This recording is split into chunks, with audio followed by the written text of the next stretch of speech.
ସାଇଶ୍ରୀ ମହାପାତ୍ର ବୟସ 10 ବର୍ଷ। ଖୋର୍ଦ୍ଧା ଜିଲ୍ଲା ଟାଙ୍ଗୀ ବ୍ଲକ ଟାଙ୍ଗୀ ଗ୍ରାମ ପଞ୍ଚାୟତ ଅନ୍ତର୍ଗତ ପଥରବନ୍ଧ ଗ୍ରାମର ପିତା ବାସୁଦେବ ମହାପାତ୍ର ମାତ୍ରା ସ୍ୱପ୍ନା ମହାପାତ୍ରଙ୍କ କୋଳରେ ଜନ୍ମଗ୍ରହଣ କରିଛନ୍ତି। ବାଳିକା ଉଚ୍ଚ ବିଦ୍ୟାଳୟରେ 6ଠ ଶ୍ରେଣୀରେ ପଢ଼ନ୍ତି। ପ୍ରତ୍ୟେକ ଦିନ ସ୍କୁଲ ଟ୍ୟୁସନକୁ ଯାଇ ଶିକ୍ଷକ ଶିକ୍ଷୟିତ୍ରୀଙ୍କ ପ୍ରିୟ ଛାତ୍ରୀ ପାଲଟିଛନ୍ତି। ବିଦ୍ୟାଳୟର ପ୍ରତ୍ୟେକ କାର୍ଯ୍ୟକ୍ରମରେ ଆଗ୍ରହୀ ଭାବେ ଭାଗ ନିଅନ୍ତି। ଖେଳ, ନୃତ୍ୟ, ଯୋଗ, କବିତା, ଭାଷଣ, ଗୀତ, ଚିତ୍ରାଙ୍କନ ପ୍ରତିଯୋଗିତାରେ ପ୍ରଥମ ସ୍ଥାନ ଅଧିକାର କରିଥାନ୍ତି। ଅନେକ ମଞ୍ଚ ମହୋତ୍ସବରେ ମଧ୍ୟ ଅନେକ ନେତା କଳାକାରଙ୍କ ଠାରୁ ପୁରସ୍କୃତ ହୋଇଛନ୍ତି।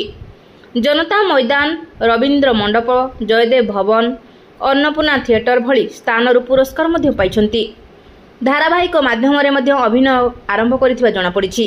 ତରଙ୍ଗ ଟିଭିର ଆଶା ସିରିଏଲ ଓ ତିତଲି ଭଳି ଅନେକ ଥର ସୁଟିଂ କରିବାରେ ବି ସଫଳତା ହାସଲ କରିଛନ୍ତି। ସଫଳତାର ଚାବିକାଠିର ରହସ୍ୟ ପଚାରିବାରୁ ପ୍ରଭୁ ଜଗନ୍ନାଥଙ୍କ କୃପା, ମା ମଙ୍ଗଳଙ୍କ କୃପା ବୋଲି କୁନି ଝିଅ ସାଇଶ୍ରୀ କହିଛନ୍ତି। ତାଙ୍କ ବାପା ମା ତାଙ୍କୁ ବହୁତ ସପୋର୍ଟ କରନ୍ତି ବୋଲି ପ୍ରକାଶ କରିଥିଲେ।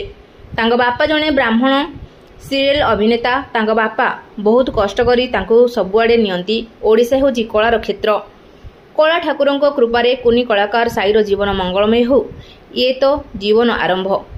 ଆଗାମୀ ଭବିଷ୍ୟତରେ ଭଲ କଳାକାରଟିଏ ହୁଅନ୍ତୁ।